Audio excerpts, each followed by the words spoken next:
All right, guys. So we've got today and tomorrow. We're going to go over basically the 21st century relatively quickly, because obviously, we're born in the 21st century. You're living through this, but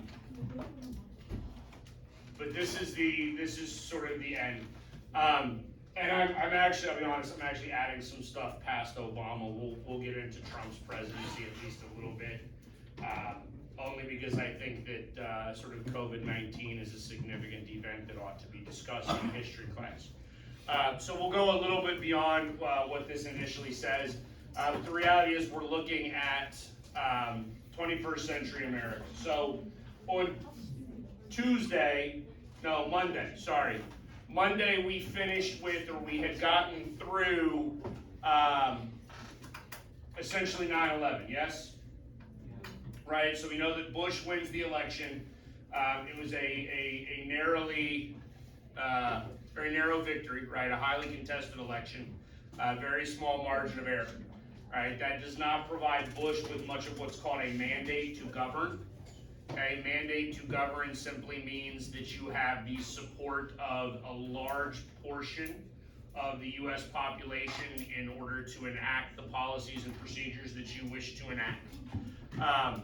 And then very early on during Bush's administration, 9/11 happens, and it's going to ultimately color everything that happens thereafter for the remainder of the Bush administration. So he takes office in January of 01, right? Because we have an election in 2000. You don't actually take office until January of the following year, right? So he takes office in January of 01, and roughly 9 months later, 9/11 happens, right?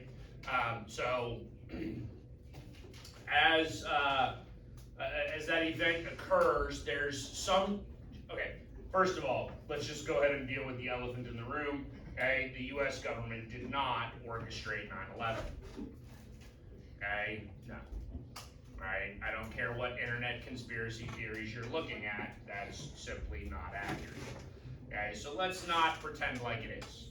Yes? Step one, wonderful. Okay, is it a massive fail on the part of the U.S. intelligence community? Yeah. Absolutely, right? It actually unearths a number of different things about the U.S. intelligence community and how U.S. intelligence is gathered, and more specifically, how U.S. intelligence is gathered and then not shared. Okay, this is actually one of the problems. Again, this is something that you'll learn maybe in a little bit more detail next year in government, depending upon how much time I have to teach you, right? But the U.S. government, the U.S. bureaucracy, right, like our actual government, is very compartmentalized, right? We have the FBI, we have the CIA, we have the NSA, we have military intelligence, we have a wide variety of intelligence gathering apparatus. The significant problem with this is that the CIA and the FBI do not share information. Do you understand how foolish that is? Okay? Anybody want to venture a guess as to why they don't share information? Because, is the CIA, aren't they meant to hate people that are like working in the government against the government? No. Then where are they supposed to be? The CIA is so essentially the CIA is international and the FBI is national or domestic. I might have mixed up that. Right, so the FBI is basically domestic, right? So the FBI should be looking at domestic terrorism, bank robberies, right, like federal crimes. The CIA is really your covert, you know, what like anybody ever watch like Thriller, Jack Ryan? You know who that is? It's a Amazon show now, I think. Right, but like in the 80s, they were made into a couple of different movies. Jack Reacher. What? Jack Reacher. No, I'm not talking about Jack Reacher. I'm talking about Jack Ryan. Don't worry about it. Tom Clancy books? No, we don't read? Okay. Video games. Play video games? Rainbow Six Siege. Alright, look, that's the CIA. The CIA is basically, alright, we talked about this on Monday, yes? About how the US goes in and we have like banana republics and the government like manipulates things that go on in Central America, yeah? No, do you remember Vietnam? Yeah. I told you that the United States government basically found a dude living in Jersey, put him in charge of Vietnam, then he sucked, and then we executed him. I mean, we didn't execute him, but we basically greenlit the generals of South Vietnam to actually execute the dude. Yeah, you with me? Are we too busy having our own conversations over there?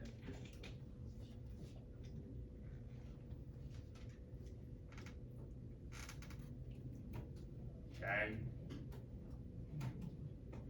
That's sort of the purview of the CIA. The CIA should be operating internationally. Okay, what that means is that the CIA is operating internationally and they intercept information or intelligence about a foreign operative in a foreign country, i.e. Afghanistan, right, who is planning a terrorist attack in the United States and is in contact with people who have already entered the United States. The people that are already in the United States should be dealt with by whom? The FBI. Would the CIA tip the FBI off to this? Unfortunately, the answer is generally no, and that's because these agencies are in conflict with one another, right? They're like competing with one another, and part of that competition stems from like budgeting, right? The better that they can show that they are at the job, the more they can go to Congress and be like, increase my budget, I want more money. Okay?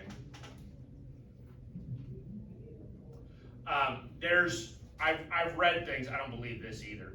I've read things that Al Gore was apparently relatively aware of 9/11 prior to it happening, and that the Bush administration basically disregarded intelligence briefings from the outgoing Clinton administration, okay?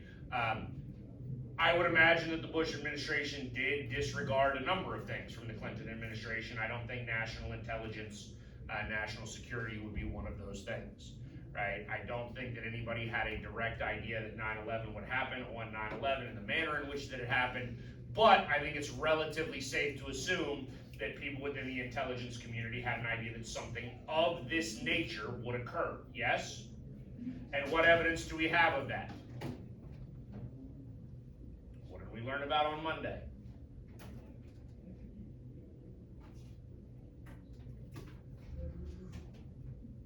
Did somebody try to destroy the World Trade Center once before? Yeah.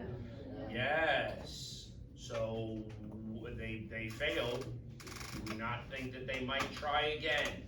Yeah. Yeah, of course. All right. Was it the Now, same people? all of this. What? Was it the same people? Yeah. Yes. I mean, it's the same like organization behind it. Okay. This is the other thing. You know,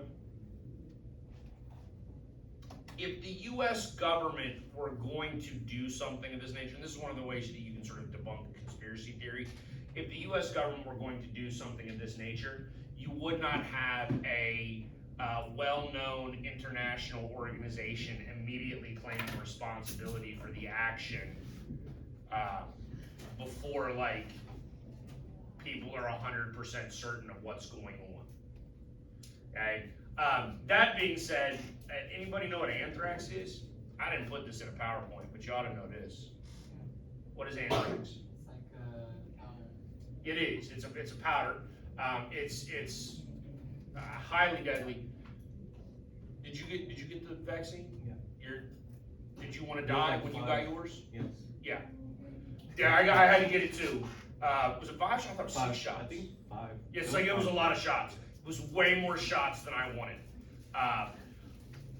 And literally after the first one, I was praying for death. I'm not being sarcastic when I say that. Like, I don't know what they did in the Army. In the Marine Corps, they gave it to us on a Friday afternoon because they knew. If they had given it to us on a Monday, ain't nobody going to work on Wednesday. Not happening. Nobody would be at work. They gave it to us Friday afternoon, and at like midnight or 2 a.m. Sunday morning or whatever it was, I was curled up in a ball on the floor of my barracks, sweating profusely, praying for death. Miserable. But I'm I'm immune to anthrax now, possibly.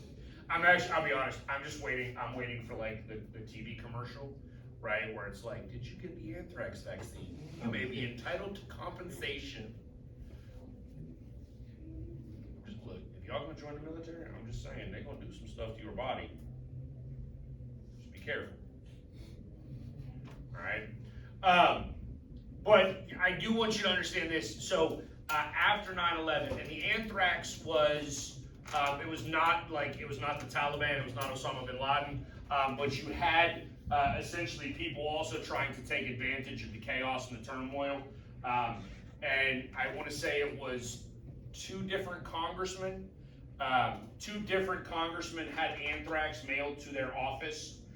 Basically, you like I'm not joking. Like you put it in in a letter, right? So you write a letter, or you just fold a piece of paper. You don't even gotta write nothing, right? And then you sprinkle the powder in there, and then you seal the envelope. And when somebody opens the envelope and pulls the letter out, the powder would go everywhere, and then you would inhale it, and you would die, right? But so there were other events in the early 2000s that were sort of terroristic in nature as well.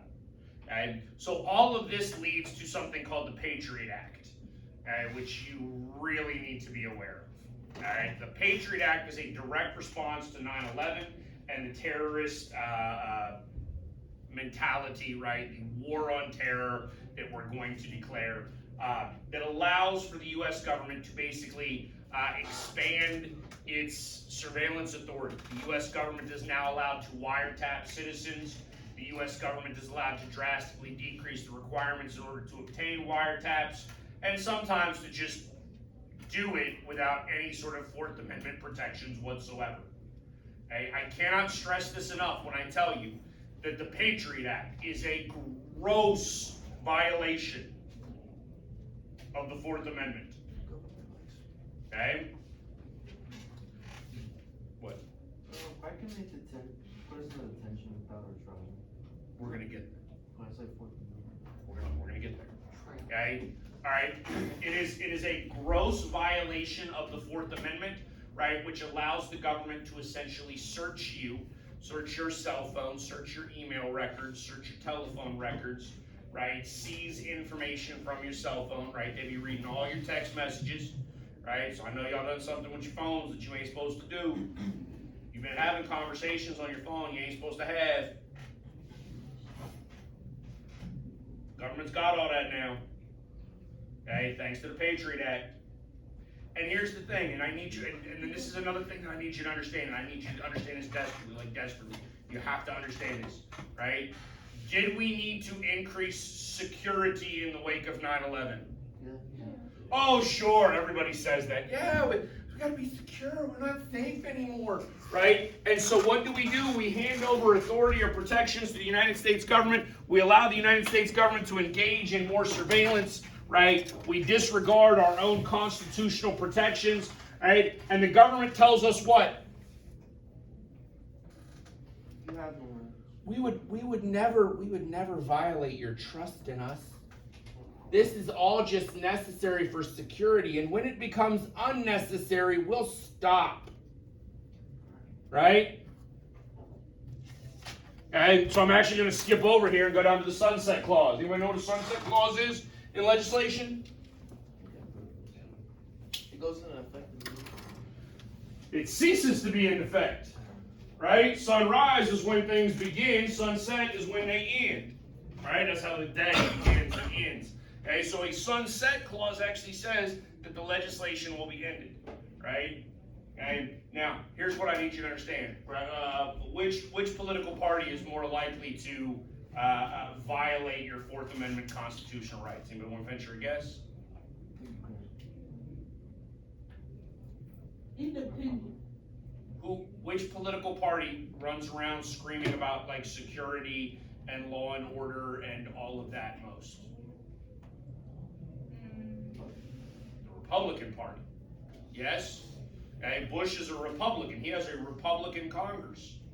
Okay, they're going to pass this legislation and be like, in 10 years we'll get rid of it, right? So there's October of 2001. In 10 years, we won't do this anymore, right? Anybody know who president in 2011 is? Barack Obama. Right? Democrat. Who controls Congress? Democrats. Right? Did they let the Patriot Act die? No, they did not. They re-upped it for another 10 years. Okay? Then it's 2021. Did they let the Patriot Act die then? No. Listen, and I need you to understand this, you give away your rights. Like, this is really a conversation for government, but I need you to understand right now. When you give away your rights, when you give them away, you ain't never getting them back. You're not. You're not. All of you are old enough and smart enough at this point in your life, you should understand, right? Like if a bully comes up to you, right? If Simi's gonna bully me and she's like, Baker, give me your lunch money today, right? I'm like, okay, just today. Like but don't come back tomorrow. Right? I'll just do it this one time, but I'm not gonna give it to you tomorrow. What's she doing tomorrow? She's doing the same thing. It's like appeasement. It is appeasement. This is the United States citizenry, right? Appeasing the government, right? Voluntarily giving up their rights. And maybe not voluntarily. I mean, I didn't get to vote on this. God knows I wish I could have voted on it because I would have voted no. Right? No, I'm not going to allow the United States government to just spy on me without cause. Well, how questions pass in other chambers? Oh, overwhelming. There's 435 members of the House of Representatives, and if memory serves, 60-something voted no. Right? Like, yeah, 60 something. Right? Which means 370-ish voted yes. Right? 370 to 60. That's not good. Not good. Not good. Okay? The next thing that this does, and this will actually get into, should be the next slide. It is the next slide. Wonderful. It allows for the indefinite detention of individuals without a trial. Guess what that is? Violation. A constitutional violation. What was this? No, Simi, that is so important. It's not even an amendment. It is in the actual original Constitution as written. We did not need to amend the Constitution to provide for the right of habeas corpus. It's basically Latin for produce the body. Right? Because let's just pretend for the sake of argument, in fact, let's go with an elected position, right? I am the sheriff of Fort Bend County, right? You are running against me as the sheriff. You want to be sheriff of Fort Bend County, right? I'm just going to arrest you, throw you in the county jail, and just leave you there. You don't get a trial. You don't get a judge. You don't get to learn what the charges against you are. You don't get a day in court to defend yourself. You don't get any of that stuff. Okay? That's what habeas corpus is, right? That you have a right to basically a process so that you cannot be held indefinitely. All right? Wildly important. Have we ever suspended habeas corpus before in this country? Absolutely. Abraham Lincoln did it. Right? That guy that y'all think is like the greatest president in American history. Nope. Violated the Constitution. Now, he did it because he justified it that it was a time of war. And on some level, that dude is correct. I need you to understand that, right? Because if I'm a Confederate soldier, okay, and I get captured in war during the Civil War, what they gonna do? In the middle of a war, hold a trial to figure out whether or not I'm a traitor? No, they're gonna hold me until the war is over, and then if I didn't die of disease in some sort of like military prison, I get to go home when the war's over. Yes, prisoner of war.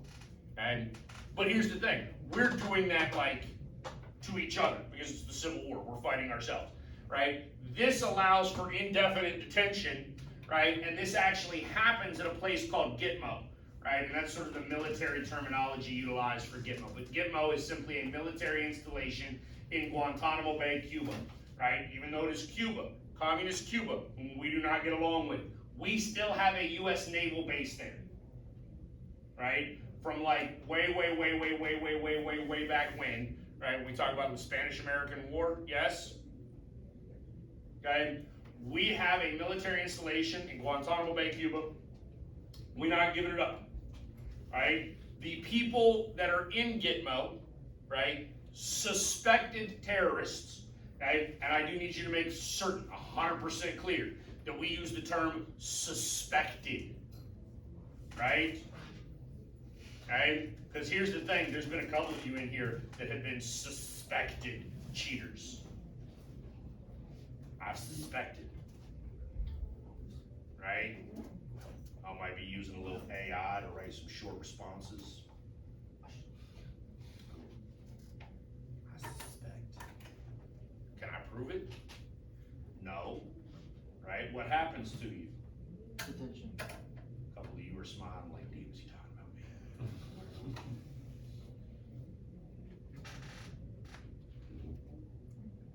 See, who's got a guilty look on their face? Oh, some of y'all won't make eye contact now. I see how I'm playing. Okay? But here's the thing. What happens? And anybody in here, raise your hand if you've gotten a 0 and a short response, because I suspected you of utilizing a little AI to write that thing. Exactly, because I can't do that, can I? Right? I thought you could. So if I have actual evidence, this is gonna end up on video. I don't really care.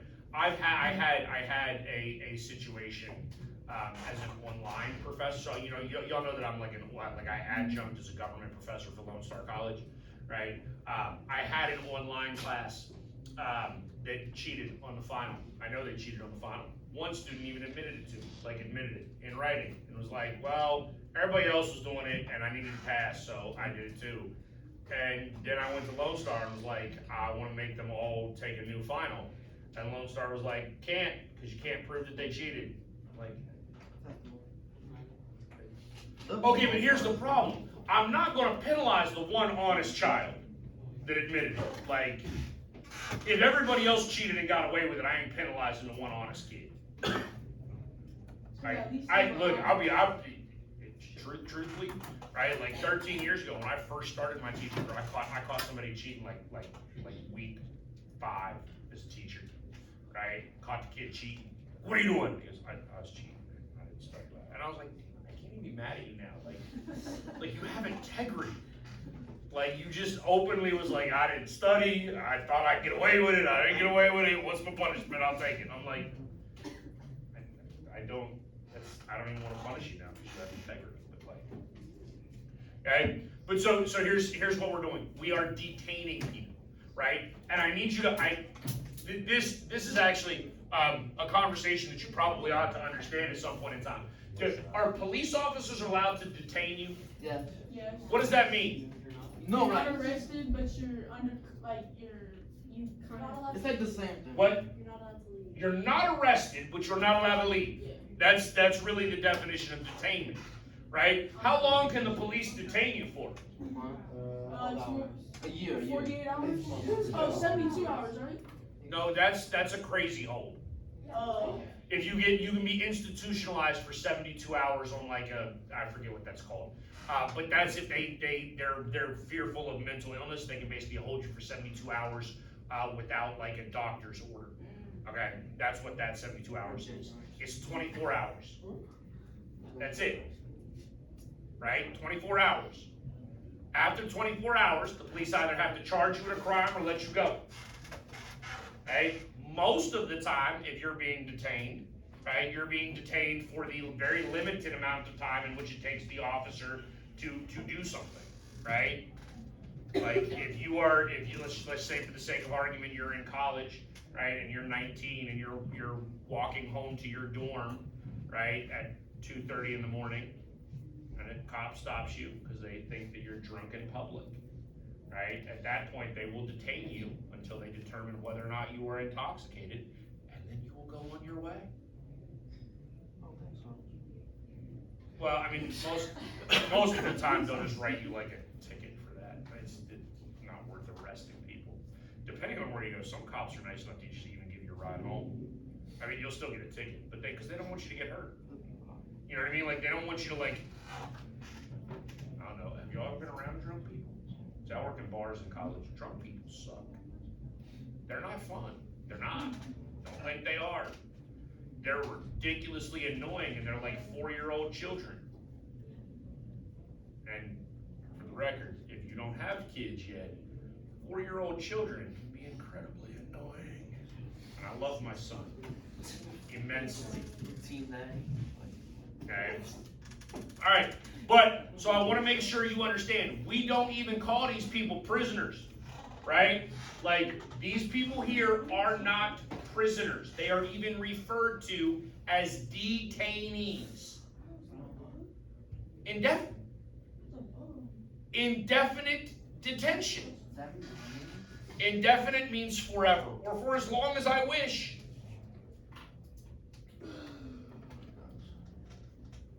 For as long as I wish. Okay? Now, this gets into like other really, really fascinating concepts, right? Okay? Because the United States government has picked up like taxi drivers, right?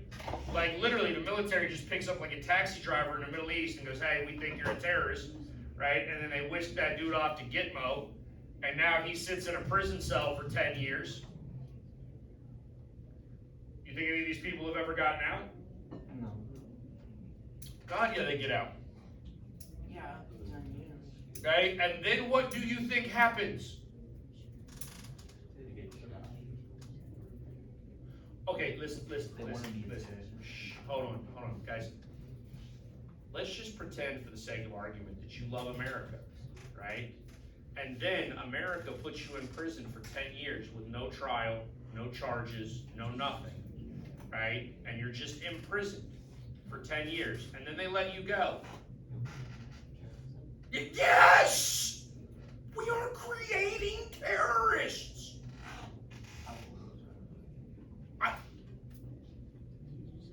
How can you fault these people?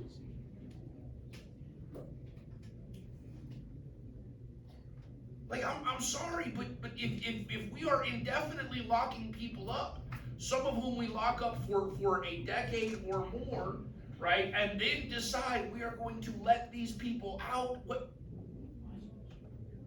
why should we be surprised if they then hate us and want to come back and harm us? What's your question?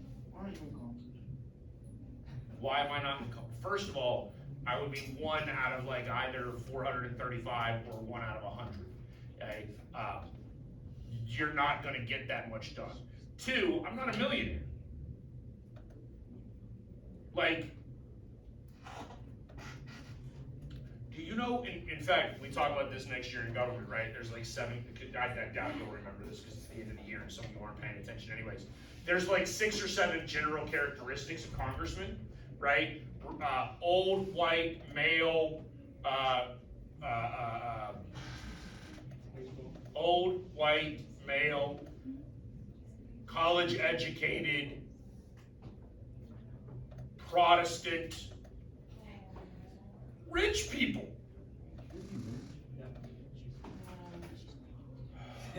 Okay, so here's the problem, right? And you'll learn this next year, right? Let's say for the sake of argument, I wanted to run for the House of Representatives right now, right, in the district in which I reside. Okay? If I wanted to run for the House of Reps in my district, okay, it would probably cost me $3 to $5 million. You have to fundraise for that money. You have to go around basically with your hand out, with your hat out, being like, will you contribute to my campaign? Okay? And then because here's the thing, right? Like, you apparently are going to be my campaign manager and you want to spearhead Baker for Congress, right? Okay? How much money do you have to donate to my campaign? You got pocket change? So I'll cut like 45 cents? Okay, so let's Bernie Sanders it up, right? Bernie Sanders actually talked about how the average contribution to his campaign in 2016 was like, it averaged like $3.47, I think, right? Like he ran around and bragged about that all day long, right? So let's even go on the low end, right? Take 3 million, divide it by 3.47, right? If you got your little phone out, do that for me, right? And how many people do I have to get to contribute? 865,000 people, basically, for a House of Representatives campaign. Now, how many, again, this is next year for government, anybody want to venture a guess as to how many citizens make up a U.S. congressional district? Less than that, right? It's actually about 775,000 people, right? Which means that if I got every single person in a single congressional district to donate $3.50 to my campaign, I still wouldn't have enough to campaign with, right? Why? Because where do most people get their money from? Large corporations, right?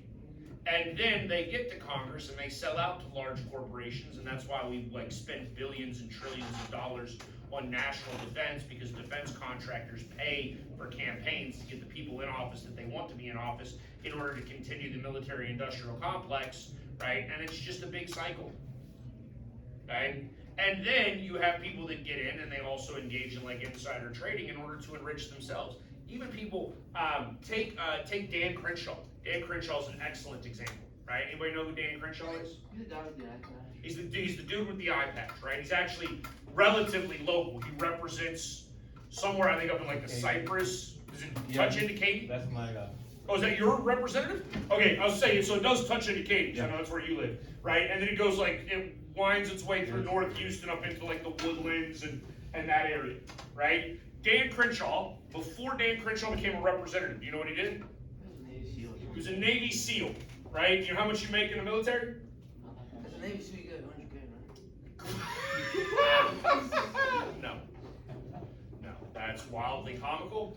Now granted, this is 25 years ago when I was in the Marine Corps, but I did the math What's once. the history channel? I did the math. When I was in the Marine Corps, I made $1.19 an hour.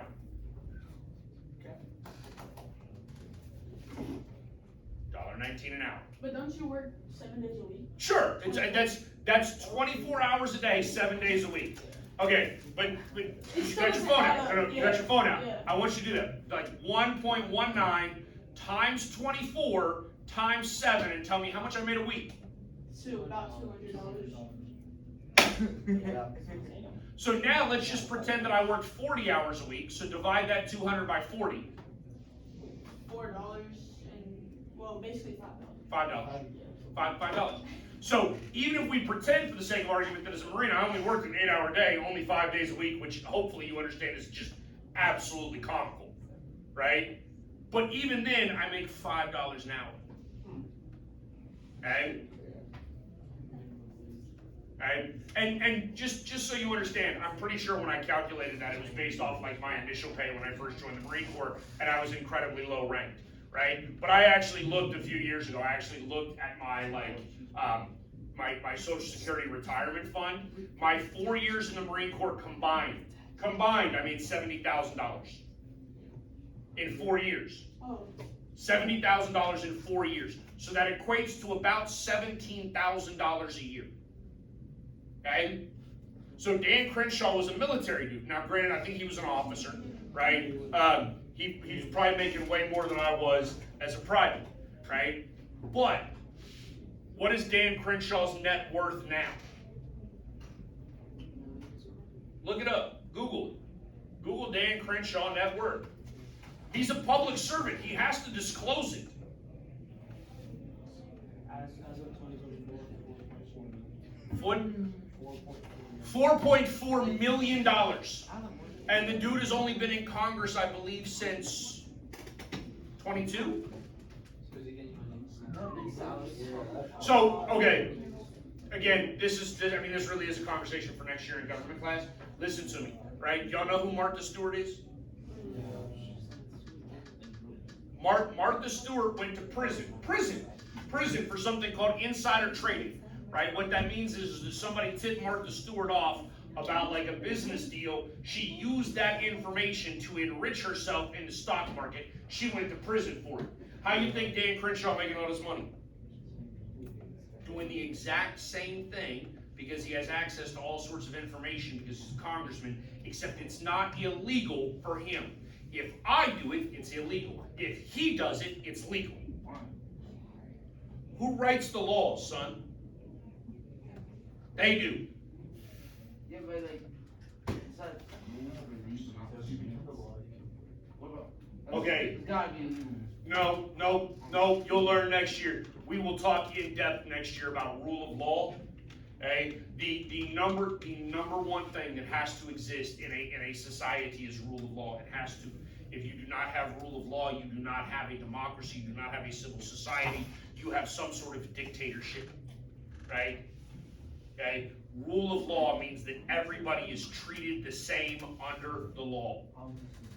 That is absolutely not true. And I can give you example after example after example. Okay? So let's just move on. All right. So the next thing that Bush does, right, is Bush declares a war on terror. Okay. And I need you. Look. This is not a typo. We didn't even declare a war on terrorism. Just a war on terror, right? And we've talked about this before. We had a war on poverty. How'd that go? Yeah, we still got poverty. We had a war on drugs. Oh, God. Lots of drugs in America. Right? We had a war on crime. Crime's still bad. You cannot win wars against inanimate objects or inanimate ideology. You can't win a war against a thought. What? Well, so here's the thing. The idea behind this is really a couple of things, right? So first and foremost, Bush has to do something as a result of 9/11 because there has to be some sort of response, right? We cannot allow, 3,200 Americans to die or whatever it was, right? It's just over 3,000, right? 3,000 Americans die as a result of the falling of the Twin Towers and then the crash in Pennsylvania and the Pentagon, right? And granted, not that many people died at the Pentagon, and the hijackers that took over Flight 93, the people on the plane took it back over and crashed it so that they couldn't. Who knows where that plane was? That plane was going to D.C., right? Whether it was going to the Capitol building or the White House, or if that was going to try to hit the Pentagon as well, I don't know, right? We don't know because it crashed in Pennsylvania, right? But it was, by the trajectory, it seemed to be going back to D.C., okay? So there has to be some sort of response. So what do? We find somebody to blame, okay? Now, obviously, the initial easy blame goes to the Taliban, okay? Because the Taliban is actually aiding Al-Qaeda, okay? And Al-Qaeda is Osama bin Laden's terrorist network, and they're the ones who claim responsibility for 9/11, okay? We're also going to use this as a justification to go into Iraq, right, and attack Saddam Hussein for like the 4th time, okay? And Bush will even go so far and declare his, I love the terminology here, he actually calls it the axis of evil. He doesn't say evil like that, but I probably watched too many like Austin Powers movies, and I have to call it evil. But we're going to declare Iran, Iraq, and North Korea the axis of evil. Now, I do need you to understand this harkens back to like World War II terminology, yes? We remember who the Axis was in World War II? Germany and Japan and Hungary. I mean, not that Hungary really mattered. It was Germany and Japan, right? And you understand Germany and Japan had like an alliance, like an agreement between the two, yeah? Okay. Do you really think North Korea and like Iraq or North Korea and Iran are helping one another? No. And as you should have learned Monday, I don't remember exactly which day I went over it, right? But there's like a 10-year Iran-Iraq war in the 1980s. Okay, Okay, so to somehow imply that all of these countries are in axis or there's some sort of agreement or coordinated effort between them is probably a gross fallacy. All right. So with the war on terror, the other thing that Bush does is he declares the Bush Doctrine. Right, and this is an extension of some other ideas that have already occurred within American history. Okay. Following World War II, the United States foreign policy shifts, yeah?